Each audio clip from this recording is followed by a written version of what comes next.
Platemark is a podcast about prints and the printmaking ecosystem. I'm your host, Anne Schaefer. In every episode, we'll hear from people who occupy various roles in the ecosystem. The goal of the pod is to demystify the world of prints and printmaking, which can be technically challenging, and also to demonstrate the range of opportunities to work in this charming corner of the art world. It's a show that takes you behind the scenes to expose the generous, collaborative, and creative people working to better the world one print at a time. Today's guest is artist and retired professor Evan Sommer. He retired not too long ago from Kutztown University in Pennsylvania. Evan is an artist who loves to combine collagraph and intaglio printmaking techniques using a material that he just sings the praises of, something called micarta.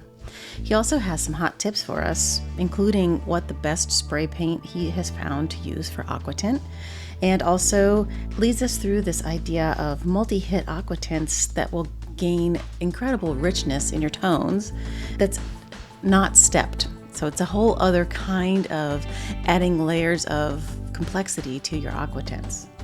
He's got lots of good stuff for us.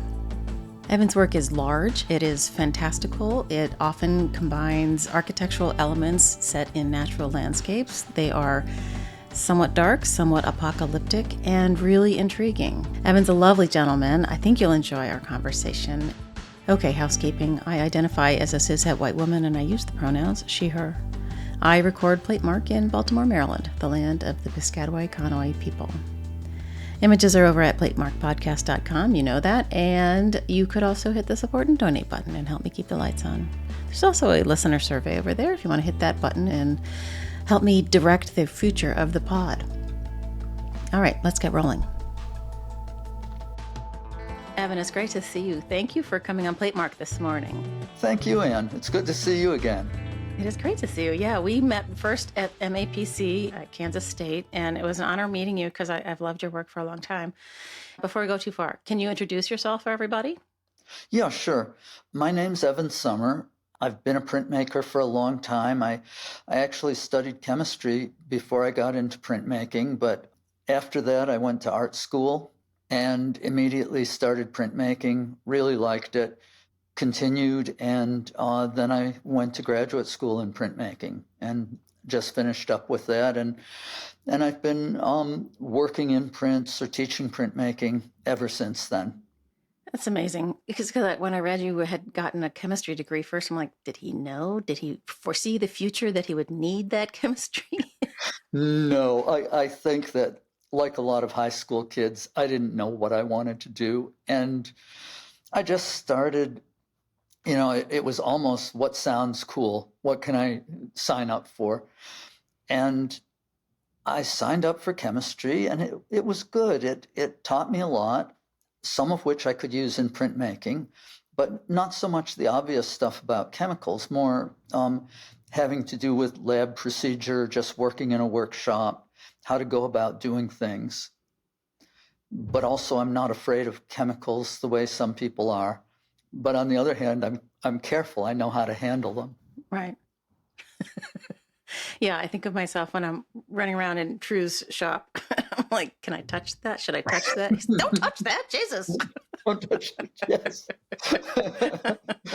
Yes, and there is stuff like that. And unfortunately, all the new safety rules have made it less clear instead of more clear, because they tell you that everything is hazardous. You know, whiteout that you use to cover stuff, it's window spray, you know, and there's no differentiation really made between those things and things that are very hazardous. You know, the Podverse suggests that you jump right into something that you think the audience is going to want to hear about. And what I wanted to talk to you about was the fine art of collagraph. I think it's something that doesn't get the sunlight that it needs. Can you help us understand it?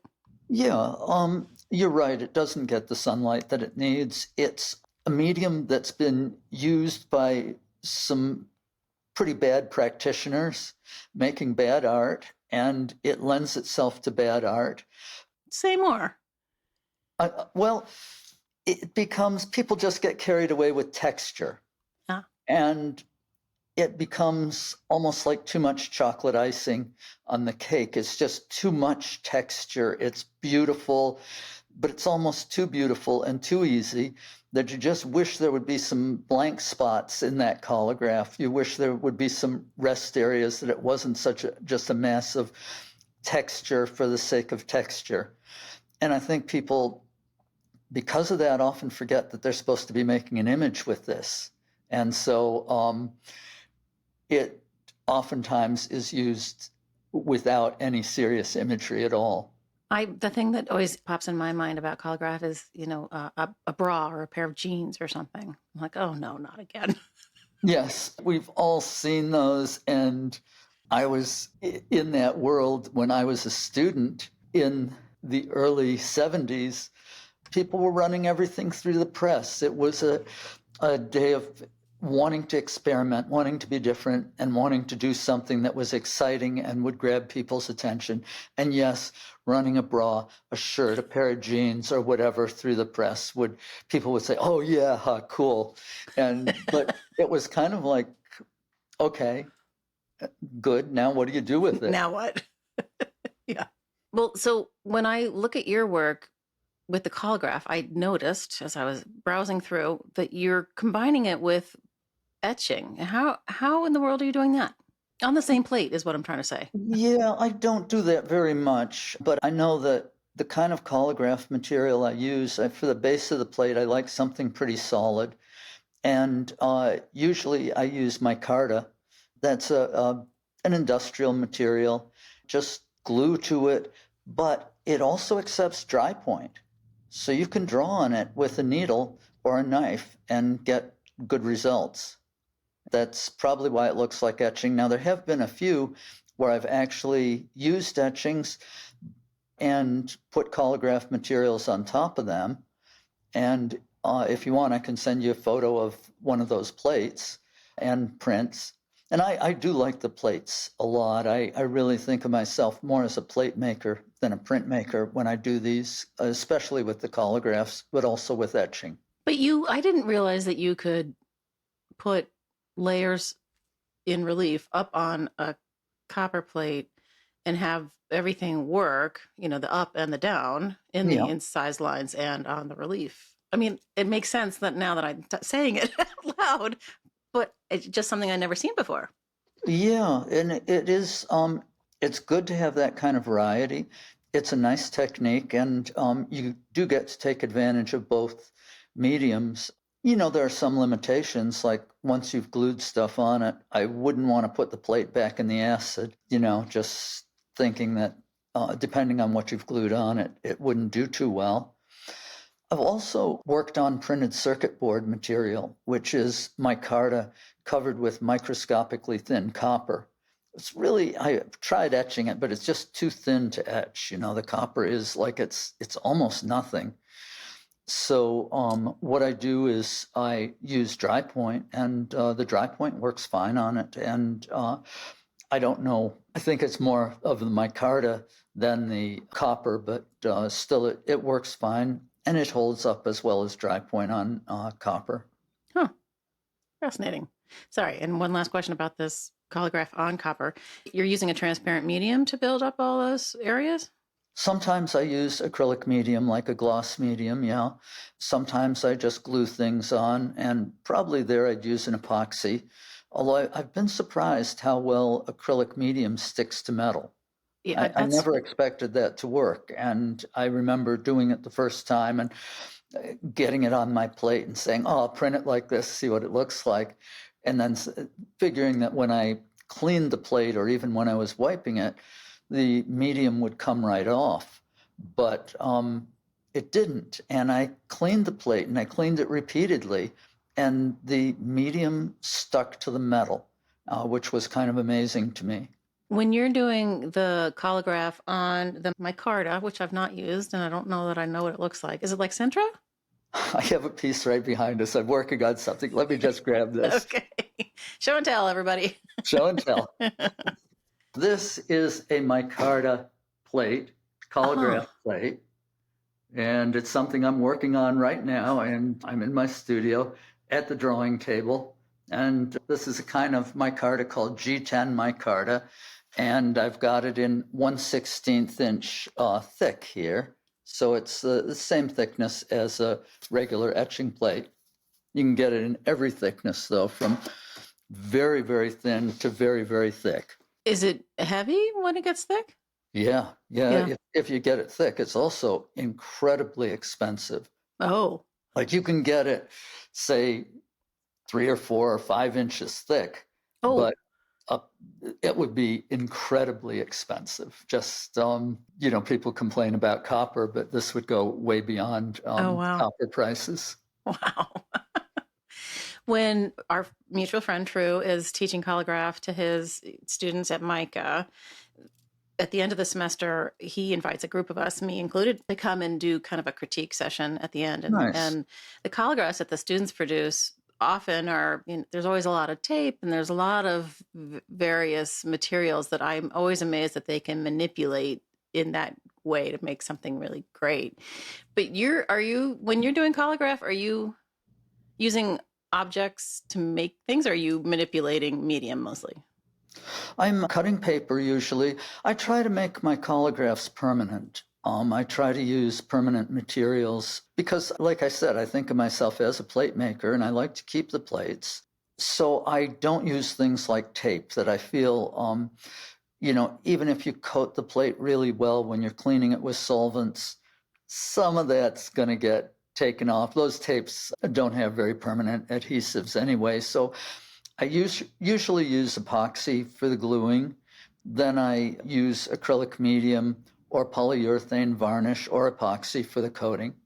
Do you remember when you first alighted upon collagraph and said, "Oh, this is something I could manipulate and really use"? Yeah, it was my first printmaking course or my first etching course at the State University of New York at Buffalo.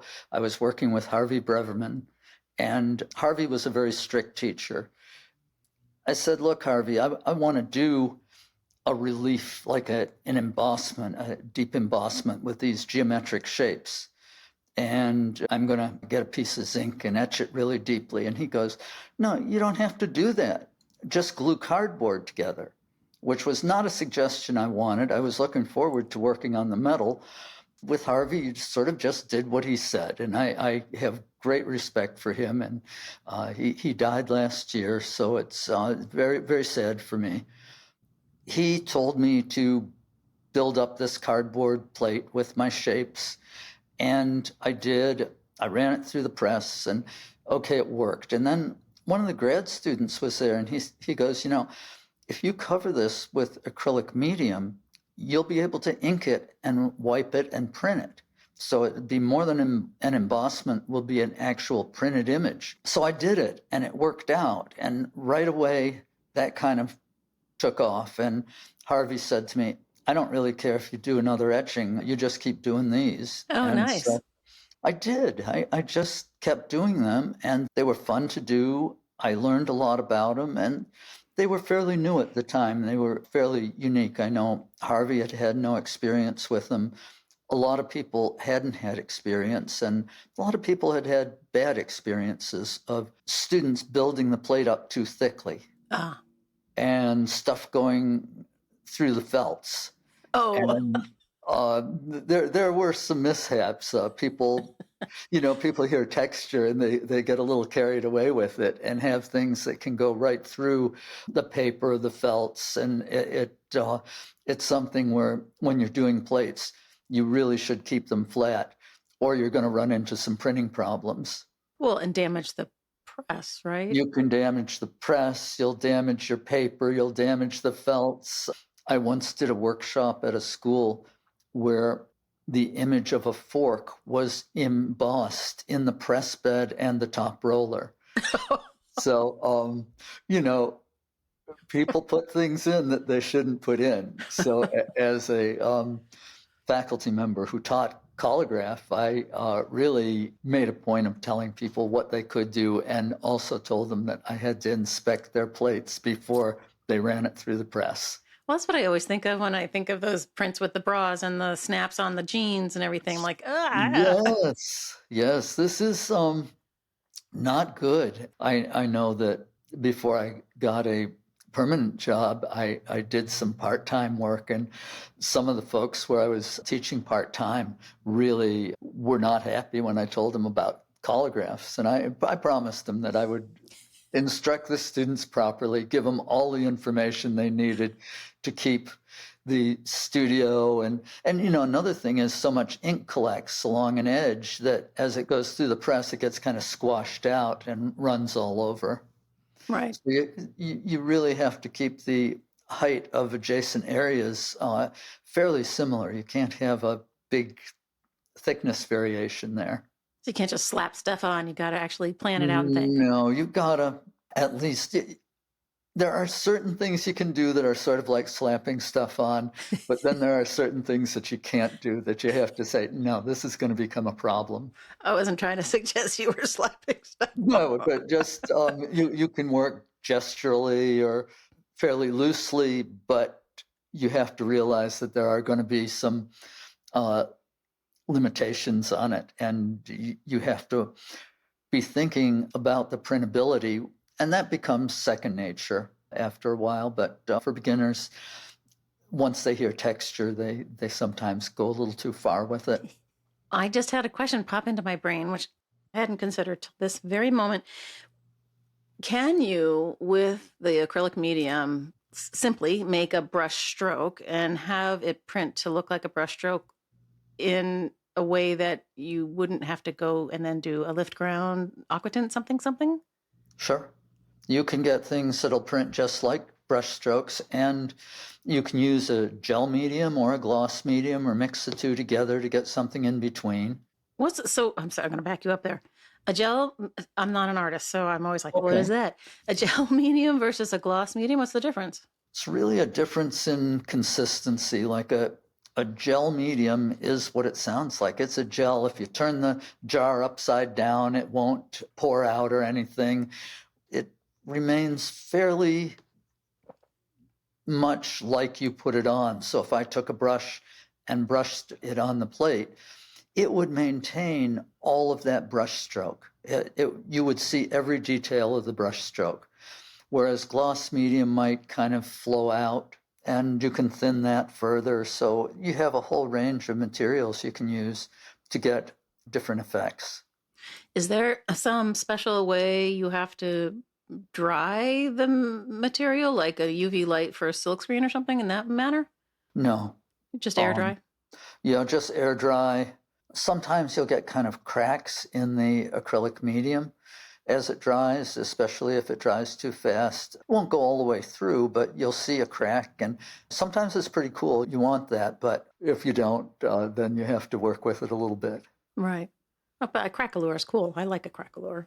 Before we started rolling, I was saying that the first collagraph that I ever saw that changed my mind about collagraph, because I sort of had associated it with, the bras and the jeans, was Jean Quick-to-See Smith's 40,000 Years of American Art, which I saw, I don't know when it was and where, but it was so big and so sort of scrumpy and luscious. Like I was agog at the amount of cool texture and...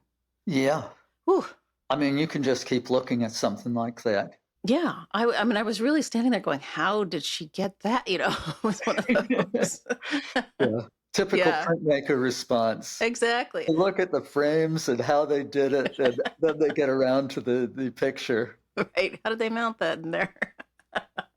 Yeah, I do have that kind of it's funny. I probably should have been an artist, honestly, because I think more like that than I do like a curator, which would go straight to the image.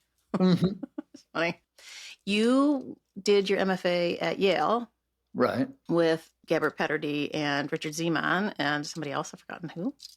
Andrew Stasek was there at the time. That's right. It was mainly with Petterdy. He was the professor of printmaking, and he pretty much controlled it.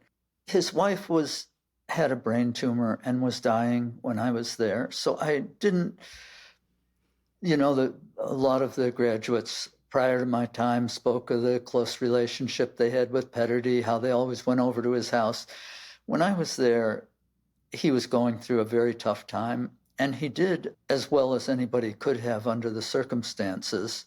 but he did get Richard Zeman to take over for him for a semester. And he also hired Andrew Stasek from Pratt Graphics Center to teach lithography and screen printing, which he hated, but he felt that to improve our chances of getting a job, we should have had these courses. Sure. I mean, that makes perfect sense. But Zeman made beautiful prints, if I recall correctly. He was a great printmaker. And I knew of him before because we both come from Buffalo, New York. And I actually had the same job Richard did at the Albright Knox Gallery in Buffalo. We had both worked in the library for the same woman who claimed, and this is before I had met Richard, she said that I was the reincarnation of Richard before he died. Oh my gosh. He was doing all his landscapes, and I got to meet him at Yale, and we did get along very well. We really worked well together. I always like to point out to people who worked with somebody like Petterdy, even if tangentially, that you have a direct link to my guy Hayter. Yes, I do. Yes, you do.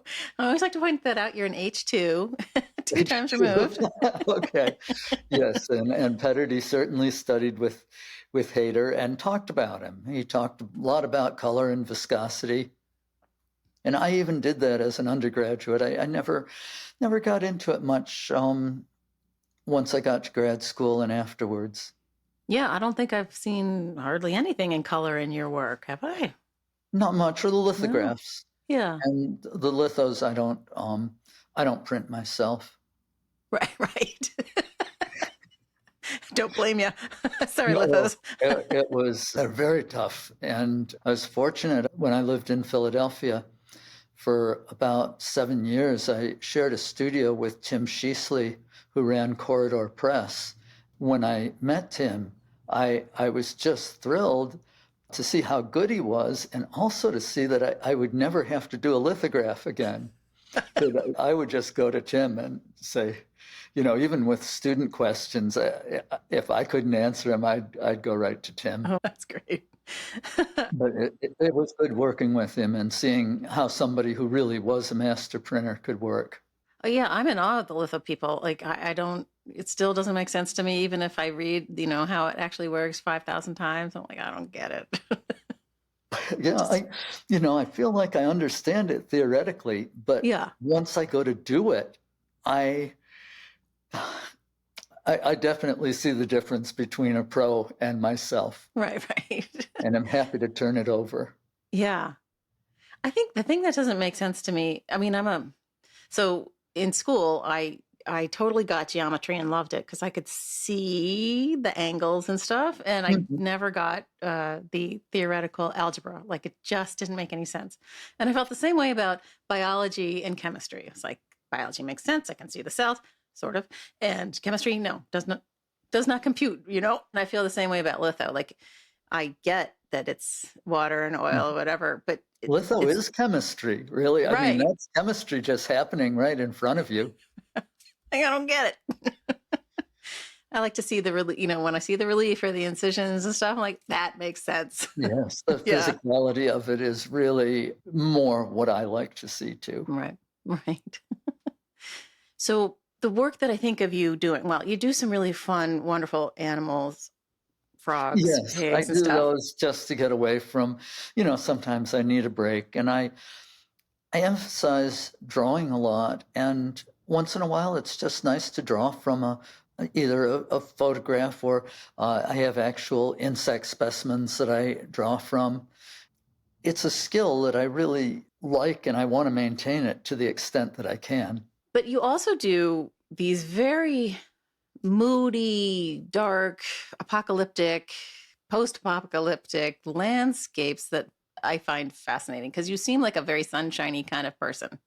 Well, most of my work is in that range of the kind of heavy, moody landscapes. You wonder why you do things. These are just things that I do. I have to write artist statements like everybody else, and I try and think, well, what influenced me? And I did have dreams as a kid of being lost in places, and I think that they may go back to some of those. And I grew up right near Niagara Falls. So, when you're a kid and your parents don't know what to do with you on a weekend, they take you to the falls and you and play around in the park and look at the falls.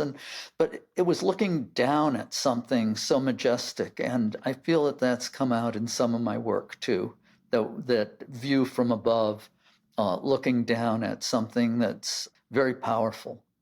Huh. But it's interesting because while Niagara Falls has nothing to do with man-made anything, there's so much man-made stuff built around it and stuff like this kind of a theme that runs through your work seems to be this kind of budding. The structural Yeah. elements, yes. And there, of course, are all these railings and stuff around the falls. I wonder if it influenced me, or what would I be doing if I had seen something else as a kid. You never know. But the other thing that struck me looking through your blog, and there was a post about your trip to Guanlan in China, was a 3-month residency, I think. And you posted a bunch of pictures that you had taken around town and as you were wandering and trips that you took as a group. And I don't know if it was because you're attracted to views that align with your vision in prints, or that's exactly what Guanlan looks like. But I was like, Jesus, that's it right there. Everything you shot. I was like, what? I think that's my love of abandoned buildings. I've been to China 9 or 10 times now, and Guanlan probably 6 for long residencies. I've enjoyed it there. It's a beautiful place, and I do like to wander, and I feel safe there. I certainly would wander in places there where I wouldn't wander in the same place in Philadelphia, the equivalent type of place. And do it fairly safely. Fairly? I was stopped by the police once. Oh, okay. And the guy tapped me on my shoulder from behind, and I had to turn around. Oh, gosh. He pointed at the other guy, and they had a phone that did translating. And he said, "Are you okay?" And I said, "Yes, I just like to walk." And he smiled and shook my hand and let me go. He was just worried about an old American being lost on a very hot day in Guanlan in the abandoned part. So he didn't feel comfortable with that. I thought, tap, tap, tap, papers, please. Like, oh, Papers, God. please. Yeah, it could have easily been. But no, people have been very nice to me over there. And I don't know if I were to go again with the politics now, if that would change at all. Do they select you and invite you, or can you apply? I think both. Yeah. I was first in it in 2010, and I guess it was a year before that. I got an email from them asking. It was crazy. It was like the middle of August, and they asked if I could be there September 1st. Oh no! And of course, I didn't have a visa. I'd never been to China, and I taught so. I wrote back saying, "Well, thank you so much for your invitation. Would you consider it at another time?" And they said, "Oh, yeah, when do you want to come?" Oh. So I told them at the end of that school year in May of 2010, and they invited me, and everything worked out very well. I was really happy, although I don't speak the language at all. But, as an American, as a foreigner, you could do pretty well there. Well, and as I looked at the pictures of some of your trips there, I thought, well, it's so clear that everyone's speaking the language of printmaking. Like, it doesn't really matter. Yeah, there's so much non-linguistic communication that you feel like you know these people very well, even though you speak different languages. Yeah, that was super cool. And there's certainly some incredible work being done there. And one of the things I like is being able to see these prints by people I've never heard of before and saying, wow, why am I hearing about all the same artists? Why haven't I been hearing about this person? Yeah, that's interesting because the internet has so opened up our eyes to so many people, makers, curators, whatever. Sure. But there's still this wall between East and West, it feels like. Or you have to know how to dig or something. It's weird. Yeah, now Guanlan does have a biennial, and I think it's an extraordinary show, probably the best open competition in the world. You see works there and you just go, wow, why haven't I seen this before? And I do show the images to people, and they say the same thing. This is extraordinary that we're seeing things that we never have seen in the U.S. Never have seen in terms of technique or vision or Just both. I mean, both. the technique there, the woodcut is masterful. Oh. I don't know much about it. I don't do woodcuts usually, but like the guy I worked with in the workshop, Liu Hongliang, he's a master of aquatint. I do aquatints, and I've never seen anybody as good as he is with aquatint. Because he got like super smooth tone and you couldn't even see the grain, or? He can do that, but he's getting it to print beautifully. And as I watched him, I found out that he sometimes prints a flat off-white underneath everything. So he's printing on top of ink instead of printing on top of paper. So he's printing wet on wet into a very thin layer of off-white ink. Wait a minute. Yeah, what? Really.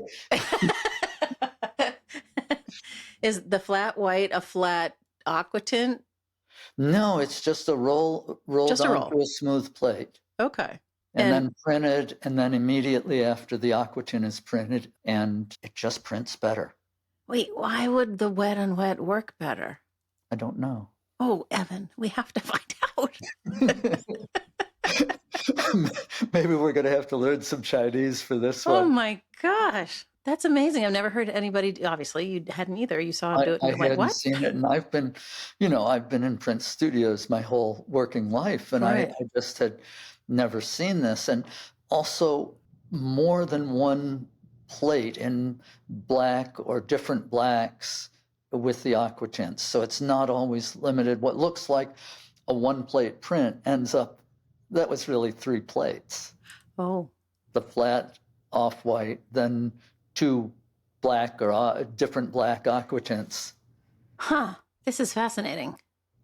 Yeah, it was incredible to me. And, I saw some incredible things over there. And I saw some other things that were not real nice in the studio. I complained about safety before, having maybe gone too far, but there are places like the aquatint room where it hasn't gone far enough, where the room is like a dust storm, and he uses open flame to heat the plate after the aquatint has gone on. But I don't feel real comfortable with that. With, if you have an organic dust, it can blow up. So I don't know. I want to respect what he does and know that he knows what he's doing, but I wouldn't want to work without better protective equipment than he uses. Sorry, I'm back on this open flame idea. I feel like I've always seen somebody with a torch, waving it under the plate. Like, how do you do it?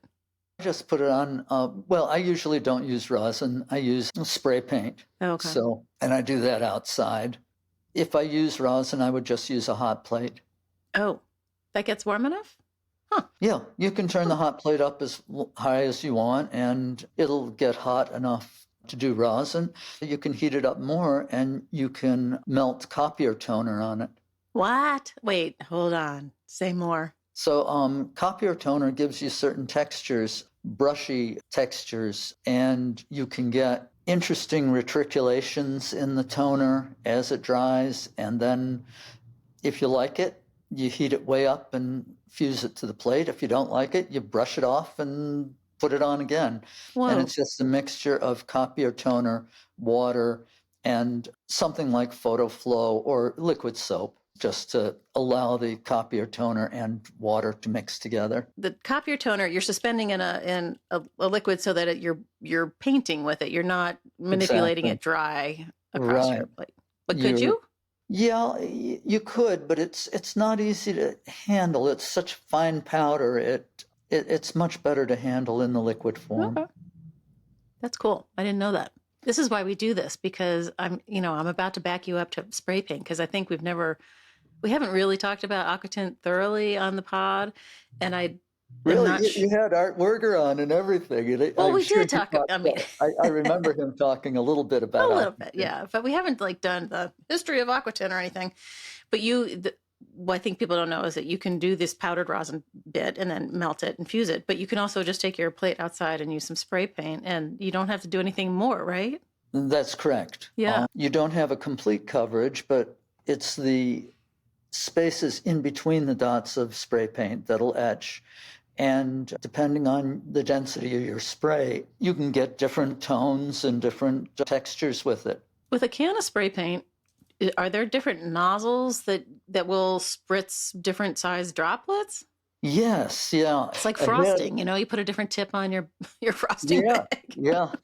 I had a studio mate in grad school who saved the same nozzle throughout graduate school because he found a nozzle that just worked perfectly. What I found is the cheapest Walmart matte black spray paint works the best for me. Oh, wow.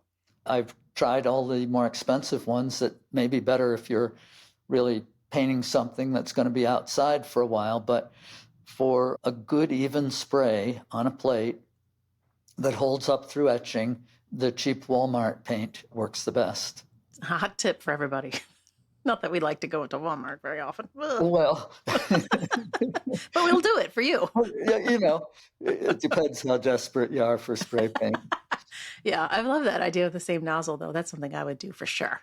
Yeah, it's very, kind of interesting behavior. And I've also done double and triple aquatints where I would spray a plate fairly lightly, etch it for a short time, then take it, and without removing any of the original spray paint, I would spray it a second time, etch it to a medium time, and then again, without cleaning the spray paint off, spray it again and etch it deeper so that I would have an aquatint that went to varying depths on the plate. And this would be better if I was scraping and burnishing the plate, trying to get a range of tones, working like a mezzotint.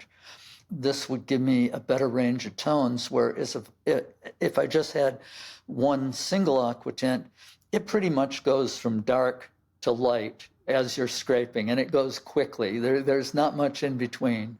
But this is fascinating. This is like, when they do decorative painting and they're doing these glazes so that you get the depth in the color. That's how it feels to me anyway, because I'm not an artist. But but this is different than stepped biting like a Goya, so that you would have these different range of tones. This is like all in the same field, right? Yeah. Huh. And that's another way, of course, of painting out the aquatints. Sure. Wow. Hot tip. Oh, we got a lot of hot tips today. You are the best, Evan. Well, I saw a couple of your other podcasts, and I saw you got into the technical stuff, so I figured I can do that too. Why not? Well, it's kind of funny because I've been working with a podcast marketing coach guy, and he listened to a bunch, and he's like, so you get a little deep in the weeds. Well, I think that's what we all want, isn't it? Just tell them your audience is into that.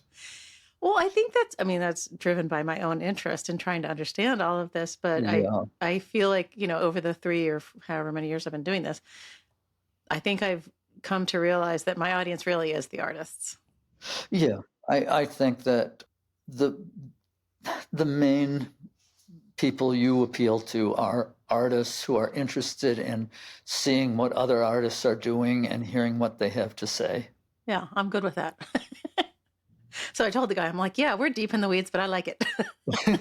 Yeah, I think if he understood your audience, he would understand. Yeah. Well, one of the nicest things that happened with him, his name's Jeremy. He just got married last summer, and I had a call with him after they got back from their honeymoon or whatever. And he goes, oh, I got to show you something. And he reached down and he pulled up. He'd bought a print on his trip, his honeymoon trip with his wife. He wanted to show me. I'm like, oh, you get it. That's so sweet. Yeah. It's like, you don't listen to all those podcasts you're coaching and change your mind about a topic, do you? That was pretty great. Good. All right, so, but maybe we should leave the technical. Sorry, everybody. But we should talk about this sort of dark, deep landscape. I mean, because there's geometry that flows in and out of it too, in addition to architecture. Like there's a lot of different themes that weave in and out. Yeah. There are, and there's a lot of stuff going on in those prints, and that's what kind of keeps me fascinated with that type of imagery. And I just love to do that, and the interiors too, but really like those landscapes and the combination of landscape with the architectural forms. Is it the abutting of quote unquote civilization with natural landscape? Or the dynamic between them. Yeah. Where there's constantly change going on, and you see that these structures are in there, but nature is there too, and the two are competing a little bit, and eventually those structures are going to disappear or get very worn down. Well, it's as the man-made structure degrades, nature wins, right? You could look at it that way, yeah. How do you look at it? I look at it more as the two kind of existing in an equilibrium that is always changing. And that really you could say the prints are about change. A static image about change, that's a tough one. But the geometry also, what struck me about it is the way you talk about it, and I think people talk about geometry as being at once philosophical and at once mathematical, and it's this really strange intersection of stuff on a topic that's, I don't know, I find it I love geometry, so maybe that's why I'm attracted to your work. Well, but good, thank you.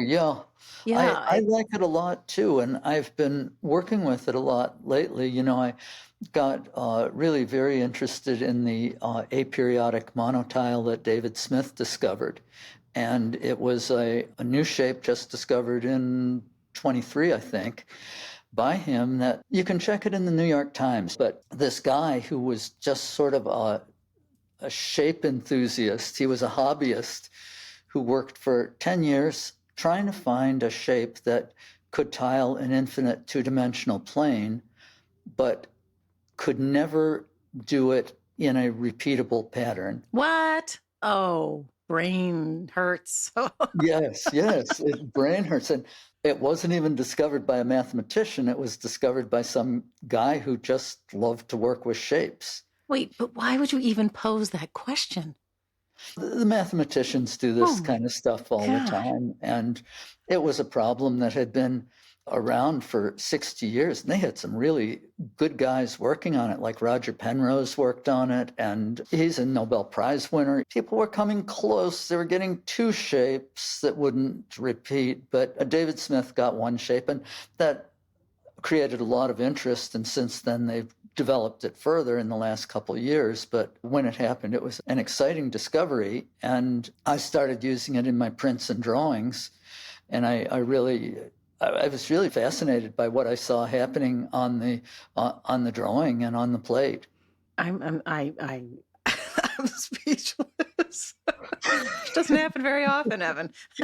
No, you talk for a living, and you have to. Oh my God, I can't even. I have to look it up immediately stop after your we're done. camera a minute, or oh something. my God, that's insane. Well, the landscapes they seem dark, but it's almost like it's the precipice before rebirth or something. Like there's something long range hope about it. Cyclical. Yeah. Kind of time in it. Yeah. I don't know how you do that. Have you ever exhibited your plates that you love as much as Peter Milton loves his plates?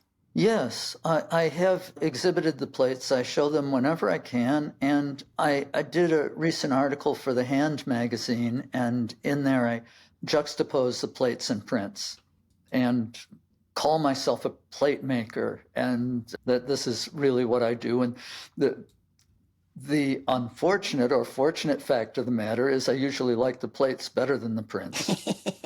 That's what Peter Milton says. Yeah. Which makes absolute sense because you two both went through Yale. I've always admired his work, but I don't know. I think I don't see much similarity, but right. No. Yes, I agree. I mean, there's some moments in some of your structures that remind me of his early work that he was doing, and the geometry of it. Yeah. Yes, and certainly he was around. He was a big influence. He was so well known when I was an undergraduate in Buffalo and a graduate student at Yale. It's remarkable to me that he just doesn't seem better known now. He seems to have had his moment. Like if I talk to graduate students now and say something about Peter Milton, I get this sort of blank stare. Yeah. Maybe they should listen to your podcast more. We haven't talked about Peter very much, but and I think people probably don't know that True and I did an exhibition with him. Oh, no, I didn't know that. Yeah, in 2016. Well, so in 13, maybe 14, Peter came to Washington, D.C., and he gave a talk at Jane Haslam Gallery with another artist. I forget what it was. I think it was about incorporating digital into your work. And at that point, he had just started these really crazy digital print drawing things. And afterward, True, who's known to do this, kind of cornered him and was like, question after question after question. And he said to True, the most beautiful things I make are my plates. And out of True's mouth pops, well, have you shown them? Well, I sure would like to. And off we went, Yes, So, I really, whenever I get a show, it's one of my first questions, can I show some plates? yeah, this was primarily plates. And we went up to New Hampshire and visited him, and he gave us the plate for the train from Munich, which in my mind, in my considered opinion, is his most important print. And you like it better than Daylilies? Oh, I think it has more meat. Okay.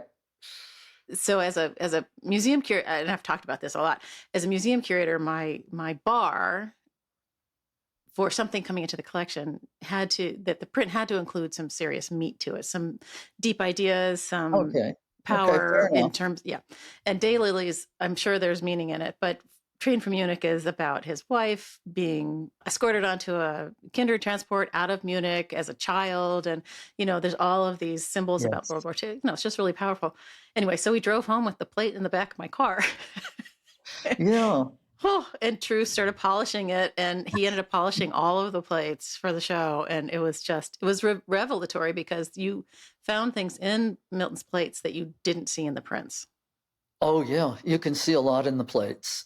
I had to polish plates. You know Eric Denker, don't you? Sure, of course.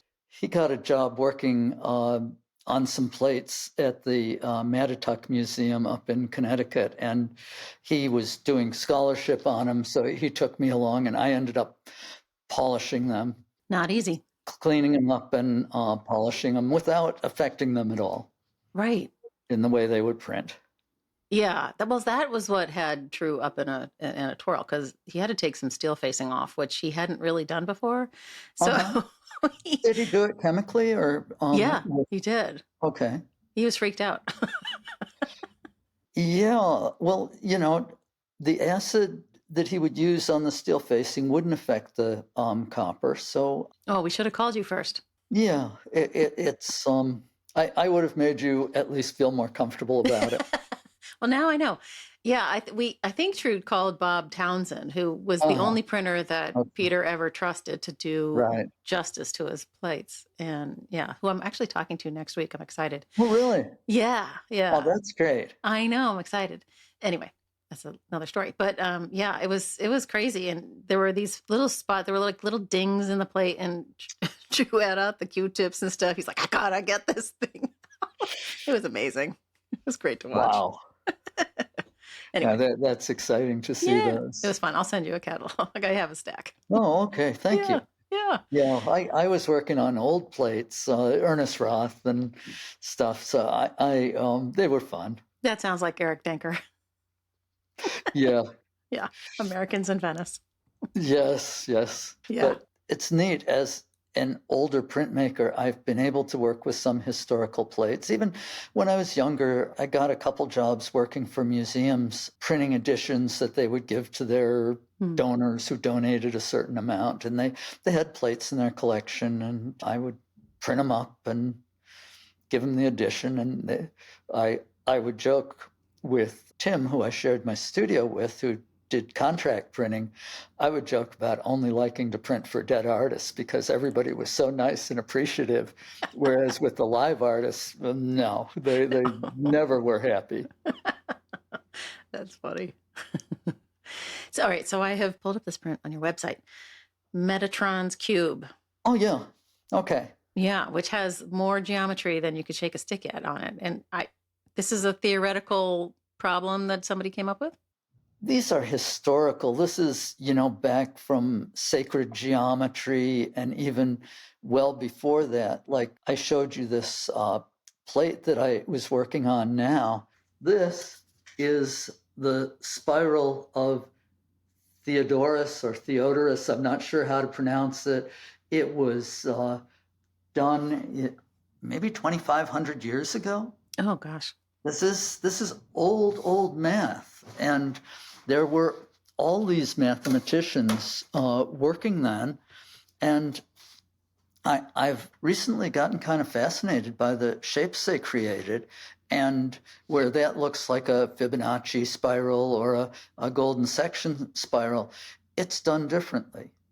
It's done just through right triangles. You have all these mathematicians doing stuff. There's the sand reckoner's diagram. I think Archimedes found that. I shouldn't talk to a historian about this stuff. I get in trouble. It's such a fascinating kind of thing. And from a historical standpoint, it was an effort to determine the number of grains of sand that could fit into the universe. And they did that mathematically. Now, of course, their conception of the universe was different then, and they liked big numbers. So they played with this and had a diagram that would help them solve it, which is kind of interesting geometry. I haven't done a print of it yet, but I have drawings of it. In my mind, I'm imagining, they're sitting around in togas in Rome, talking over, wine in a Elkhorn or something, discussing. This could very well be. I wouldn't be surprised. Yeah, I'm thinking of like an Alma Tadema picture or something. Lounging around on marble steps.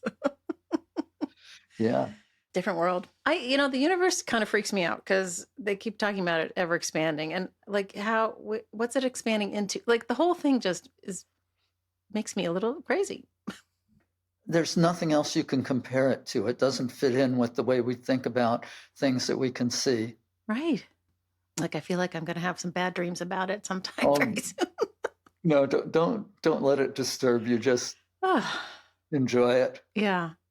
This is a total aside, but I'm going to share with you, growing up and into my adulthood, until pretty recently, I had end times dreams. Like I would have dreams about tidal waves or tsunamis or, what you name it. And when the pandemic started, they stopped. Really? Wow. Because we were living it? I don't know. And I don't know what that says about you or what we were living at the time, but yeah, something. Yeah, it was kind of weird. I can still remember the recurring bad dreams that I had as a kid. One featured the Wicked Witch of the West. Another featured a herd of elephants chasing me. Okay. All right, Anne, what's the matter with you?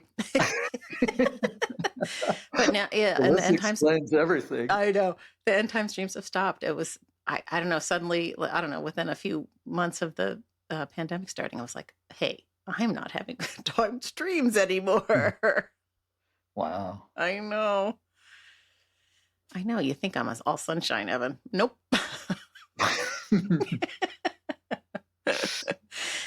Anyway. All right. So what else do we need to know about you before I wrap up with you? Anything you want to tell us about what's coming up?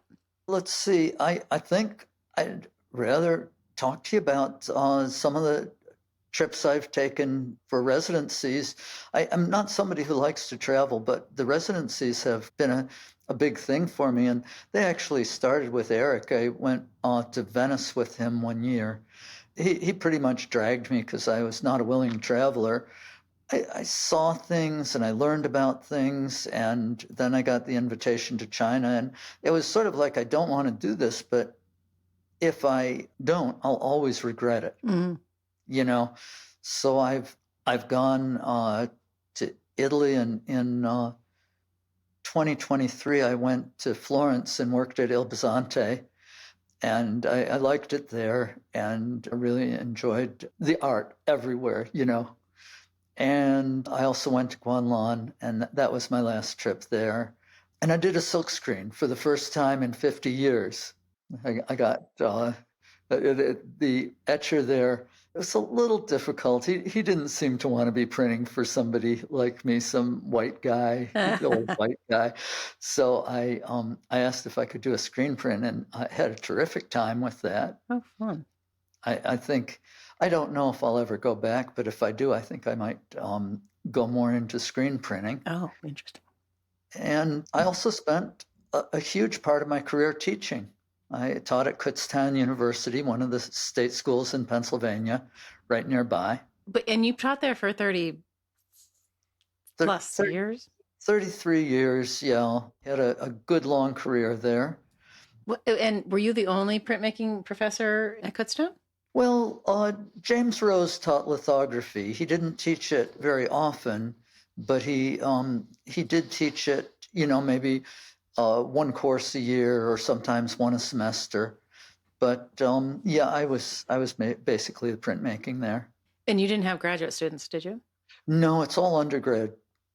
So I worked just with undergrads, and it was very good. When I started working there, I commuted from Philadelphia for the first 6 years, which was a hell of a commute. That is. And my hope was always to leave Kutztown, but the more I talked to my colleagues at different schools, I'd come back and say, you've got it pretty good here. Maybe you should keep your mouth shut and just get to work. So I did that just out of hearing stories about other places that were not very good, even places that were very well-known universities.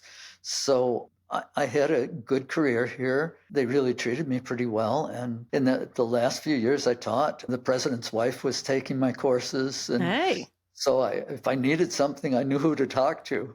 Nice. It really, I'm very happy with the teaching I had. And living here, I don't have an art scene. Like you being down in Baltimore, Washington area, there are a lot of artists there. There are shows, there's an art scene. The sad part is I don't have that here. Right. So my art scene is pretty much online. I do it through Instagram and Facebook and sort of create my art scene that way. How far is Kutztown from major cities? It's an hour and a half from Philadelphia. It's maybe 2.5 hours from Washington, 2 hours from New York, 2.5 hours from New York. Centrally located if you're... It's centrally located. Yeah. I don't like driving in those cities anymore. I don't. Nobody does. No, but as I get older, I don't want to do that kind of driving. Sure. So over your 30 plus years at Kutztown, are there students of yours that are well known to us that we should know? Yeah, there are.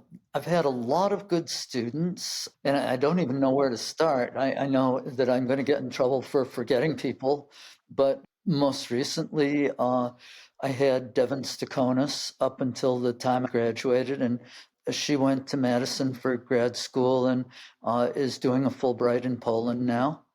But I've had really dozens of students. You may know Jason Urban, Brad Kunkel. He wasn't much of a printmaking student, more painting. But yeah, Kutztown is a rural area, and it's, you can say it's a rinky-dink school, and in some ways it is, but they had a terrific art department, and we've had some terrific students that I'd put up against the students I saw at Yale or Tyler or Penn. All of those schools had good students, but yeah, our best were just as good. I didn't really feel starved for good students or going, oh, I can't wait to get to a real university, because they had them in the arts. And it sounds like that's all to your credit. Like, you are one of those passionate professors for whom I'm sure students that's my guy. I think so. Yes, I had certainly students who liked to work with me, and, they knew that they had to work pretty hard and be serious and do some good work. And I especially emphasized drawing, as I said before. So if they were good drawers, I'd try to encourage them in printmaking. Did you have a favorite, or do you feel like most effective assignment that, like Jason Shula has everybody make a play on a Goya Capriccio as their first Yes, etching. I'm like, what, are you nuts? But he gets great results. So do you have he one of those? does. Yeah. Jason's a great guy. I met him when he was in grad school at Tyler, and we've stayed in touch since then. I did. I had an assignment that I would have been so pissed about if I was a student, but as a faculty member, you get to do things. And so I said, you have to do a realistic self-portrait. It must be completely realistic, completely tonal, and this is your assignment. And really what I was saying to them is, I want you to learn to control the etching plate. I want you to learn to control the technique. Yet it was an assignment that some people thrived on and got really into. Some people hated it. It told me a lot about the student and how they would be in printmaking. Oh, okay. Huh. Because control is, realism is, it's a funny test because it doesn't, there are many ways to control the medium, the technique. It's interesting. That's a great assignment. I love it. But it made them do something that I believe very few would have elected to do on their own. Yes. Yeah. Yeah. It's interesting because Phil Sanders, his hallmark assignment was at the beginning of the semester, he would show them, I think he made 3 different prints. One was abstract and one was, I don't remember, and one was really realist. And he put up the matrices and also his proofs and said, over the course of the semester, you need to print each one, I think it's each one of these, and match my proof so that you learn how to print. Okay. Yeah. And he said that everybody who did it early in the semester benefited way more than those who let it go till the end. The procrastinating didn't pay off in this case. Yes, Exactly. That's a tough assignment. Yeah, I feel like I should do a whole episode on everybody's, best assignments or something. Yeah. And with me, other than that assignment, I didn't have specific requirements. I just let them do what they felt most strongly about. Right. Well, I think that's good. That makes sense. Yeah. Isn't Kutztown a D2 sports school? Yeah, we have good sports. Andre Reed went here, and Keith Haring grew up across the street. Oh, I didn't know that. Yeah, so interesting. we have artists here. We have athletes. You name it. Yeah, oh, that's great. And it's been a good place to live. Now, it is a university bubble in the middle of a very conservative area. I don't go too far when I'm around, but it's really been okay for me. Are you traveling to Brooklyn for the Brooklyn Fine Art Print Fair in 2 weeks as we're recording this? I don't think I'm going to make it. I'm sorry to say.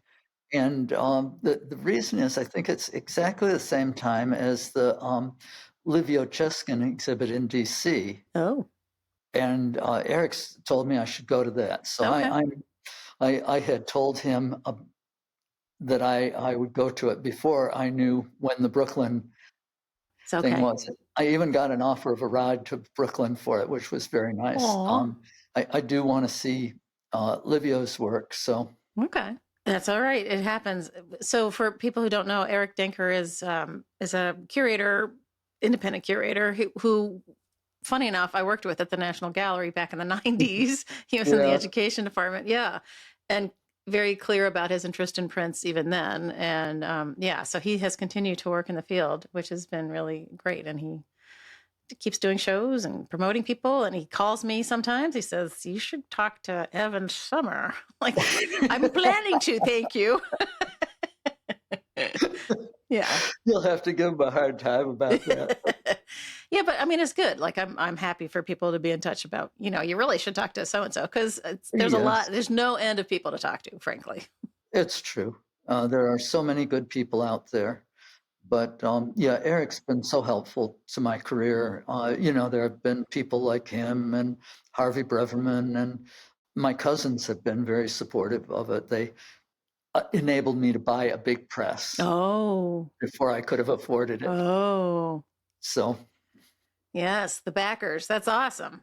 Yeah, it's always important to have that and to have that kind of support because most of us as printmakers, I saw from the beginning that I would do better with my own studio because most of the group studios I saw kind of fell apart with people hating each other. Oh, I always wanted to have my own studio, and I did share the one in Philadelphia with Tim Sheasley for a long time. But when we moved here, part of my reason for getting this house was this outbuilding right next to the house that was a similar situation to what Petterdy had. He had an outbuilding near his house, and I had 4 kids, so I needed to have a degree of separation, but on the other hand, to be available quickly if the fight got too hard. I'm sure they were all angels.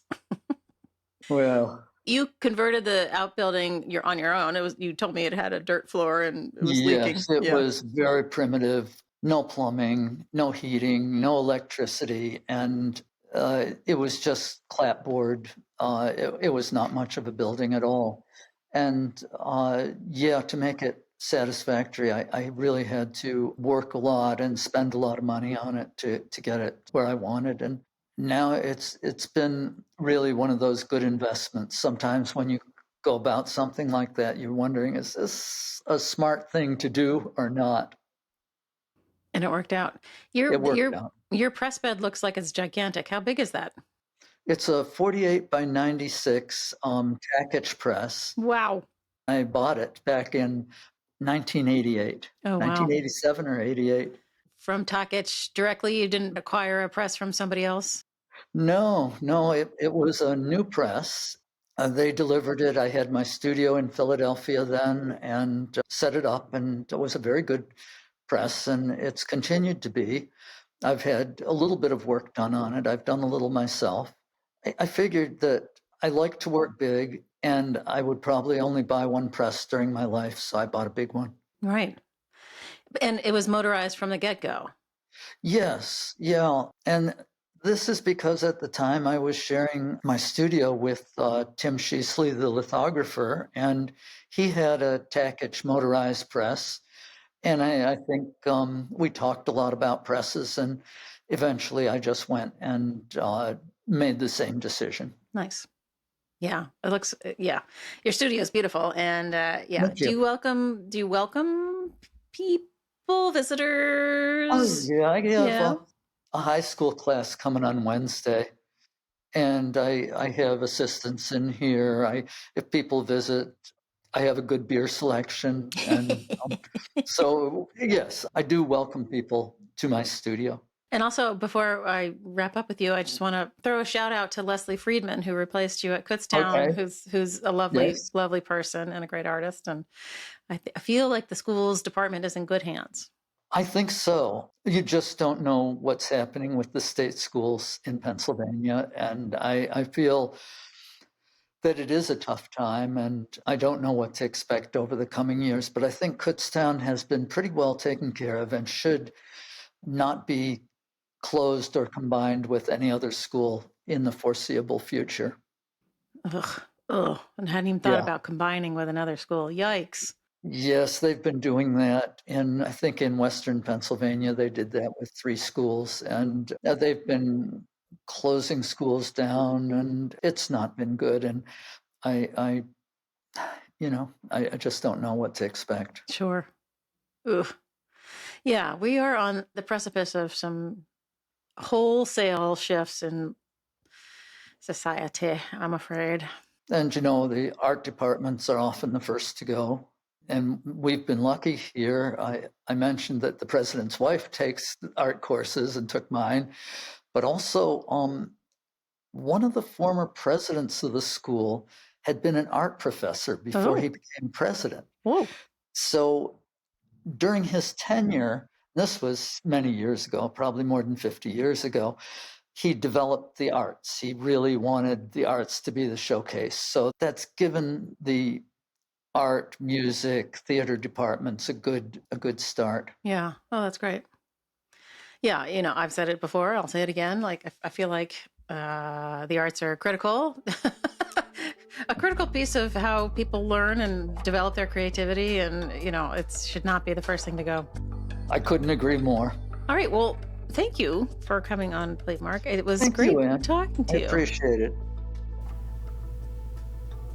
Hey everyone, thanks for listening to this episode of Platemark with my guest, Evan Summer. I enjoy Evan's company immensely. I find him charming and wonderfully earnest. A thank you to Evan, of course, for being a great guest. Thanks, Evan. And also, as usual, to my team, Dan Fury of Extension Audio for being my sound guy. Thank you so much, Dan. And thank you to Michael Diamond for the use of his original music. And lastly, one to Skip Barnhart and Lee Turner for sending me sounds from their studios that make up the intro and outro of each episode. Thanks, guys. As you know, images are over in the show notes at platemarkpodcast.com. And over there, there's other things you can do. You can leave me a message by hitting the microphone. You can hit the listener survey and tell me what you think. You can send me a message telling me who you'd like me to talk to next. You can hit the support and donate button and help me keep the lights on. There's all kinds of stuff over there. I guess that's it. We'll see you next time.